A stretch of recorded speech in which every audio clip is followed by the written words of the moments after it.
Good morning and welcome to Glentress Trail Centre. I always get the name wrong.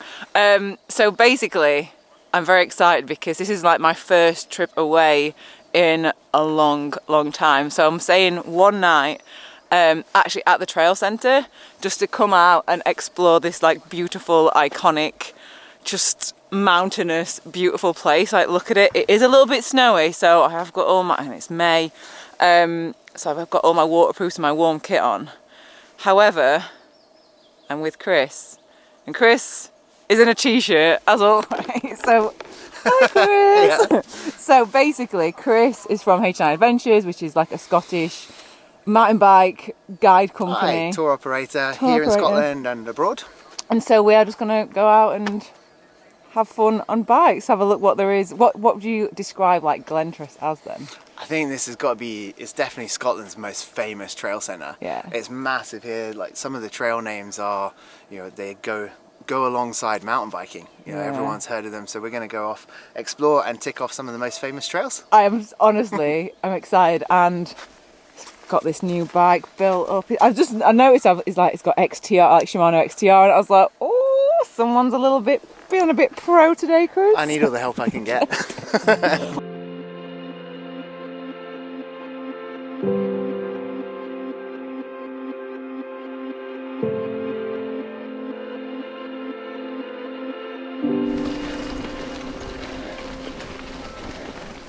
So it didn't take us long, but we are now at Baby Berm. That wasn't as long. I thought we were going to be climbing a lot longer. Super flowy. The name gives it away. It's all berms, lots of nice and rollers. I like this. Trees. Let's boom, baby, boom. That's so cheesy.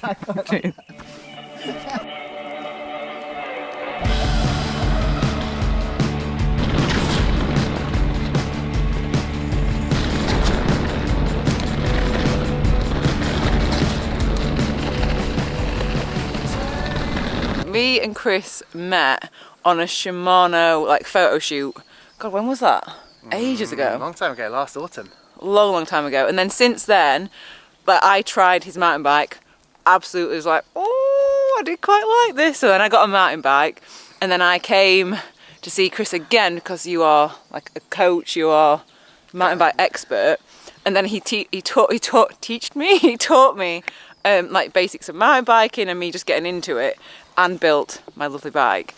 And so like I'm still learning obviously, and we're just saying that like now, even like coming back into it, I have to have like a good 20 minutes of like, he's like, no, you need to get in this position, do this, like use your arms as suspension. So it's like every time it's just like switching off from being a road bike to a mountain bike. What did you say? You said you look like when we... You're riding like C3PO. I know. It's like...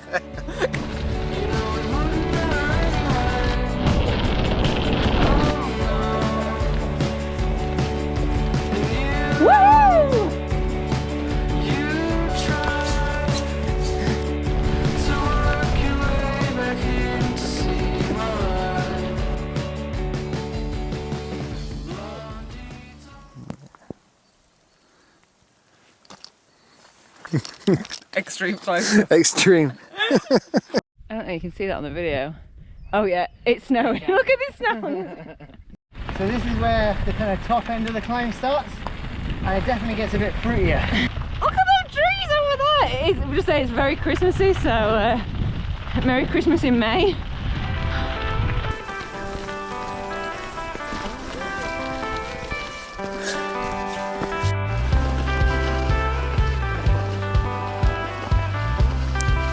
Oh yeah, okay.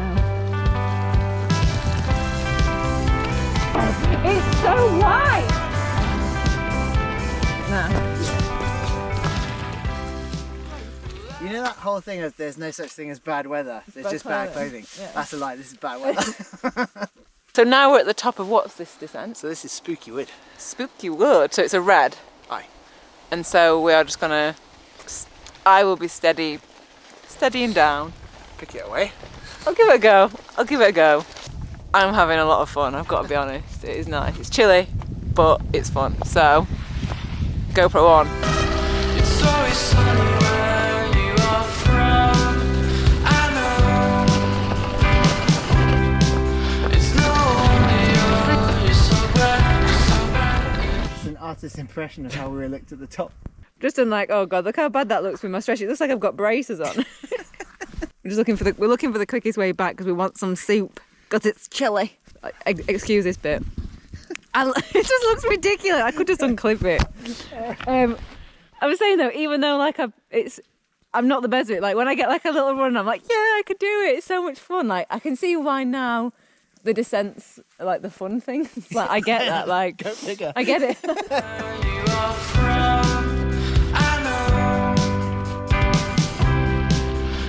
So we're back, and it's actually quite warm.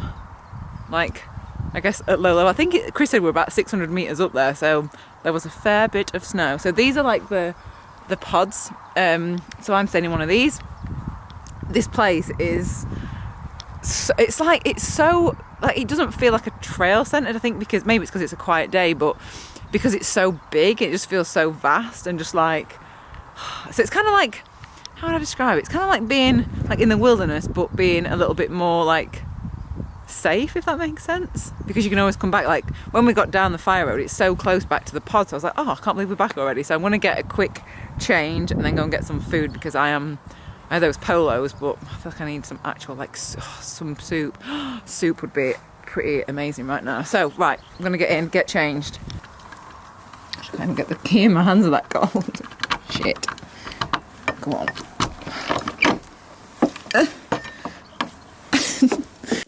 Afternoon. I guess has had a little afternoon nap.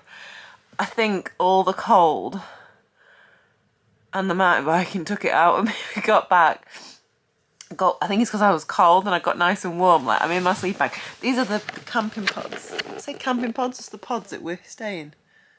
How lovely are they? They're so not gonna go and get some food shortly, and then we'll do the mechanics. So we're gonna do not bleeding your brakes. Apparently it's called burping your brakes, which is kind of like not as full on as bleeding your brakes, but burping your brakes. And then the other thing is fixing a puncture, because touch wood, I've yet to had to fix a puncture. I've got an idea of how to do it, but I've never had to do it. So I feel like while I'm with Chris, probably a good time to know how to fix a flat.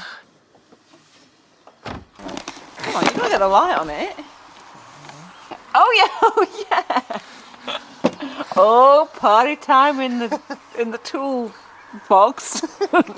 So it's been, I think I've had my bike, how long have I had it now? Maybe 7, 8 months? About that, yeah. 7, 8 months. And I've never done anything with the brakes.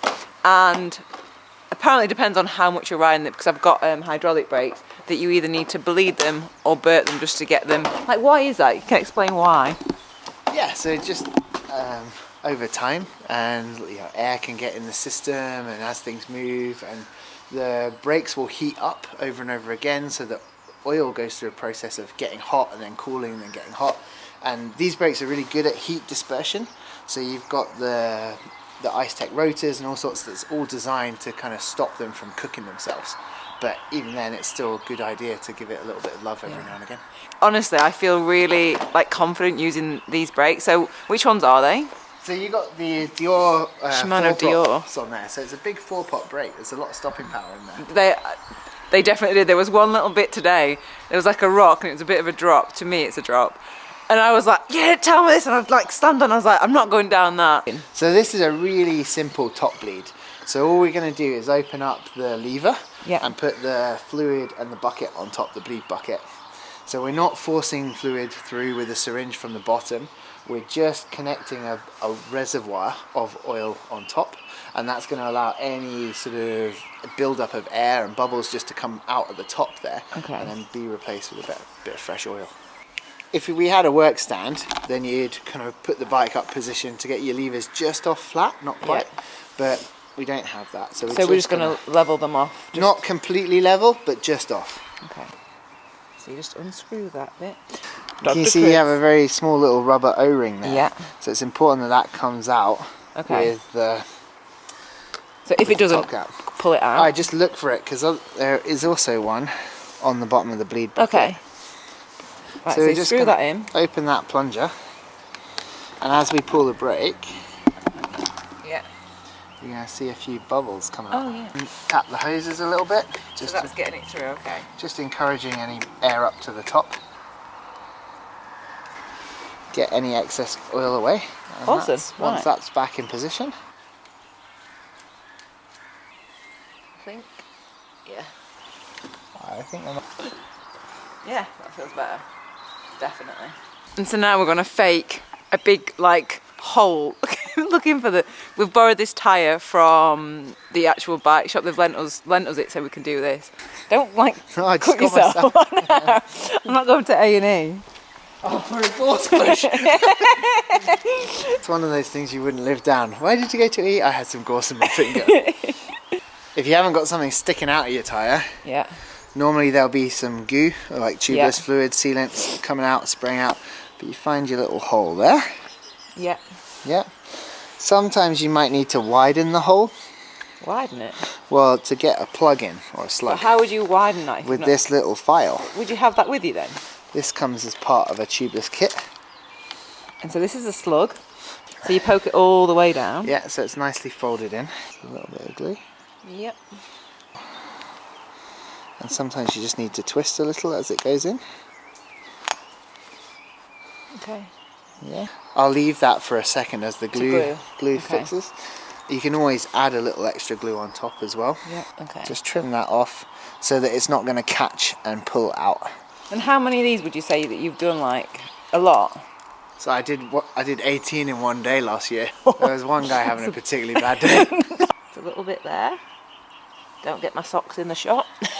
Are the socks in there? Very much so. Does it matter like where along you have it? Do you have it at the bottom? Up at the top is good, and try and keep it splayed out a little bit more, so without it sticking together. So there you go. Yeah. There you go. Look at that! My first slug plug. So now we're going to pack up, and hopefully, if it's going to ease off a little bit, we're going to sit outside with a brew by the fire. Tidy toolbox. He loves it. He's like, "You're not going to show me toolbox?" I'm like, he's like, "Do you not want some more B-roll in my toolbox?" Ooh, there you go. Ooh, it is nice actually. It's the only tidy thing I've got.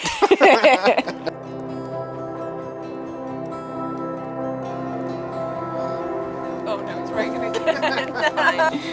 What is that? Well, the first tea bag wasn't strong enough, so I've put another one in. And it's practically a cocktail now. It's no alcohol yet. Double tea bagging. I think there's a phrase for that. No, take it back. I love these stories. A couple of days ago, so I was riding over it in Olethen, and there's some pretty steep, spicy trail there. And on the climb up, I was just sort of caught something out of the corner of my eye. And bearing in mind, I hadn't ridden this spot before. So there was a pair of pants there, but they were fully loaded. And I was like, oh my god, these must be really steep trails. See you both in the morning, bright and early? Oh, yeah. 1 7 o'clock? I'm ready for 7. Words of wisdom for the descent. Be careful for the gorillas in the mist. But most of the time, in fact, can we start this bit again? Under pressure, Chris. It's snowing, it's cold. Kate is crying, she's like, "Get me back, I've had enough of this." And you're like, "I can't get this bloody slug out." How long have you had them in there?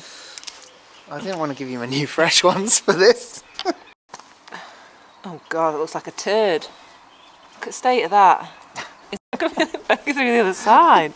Jesus Christ. Oh, let's do another one.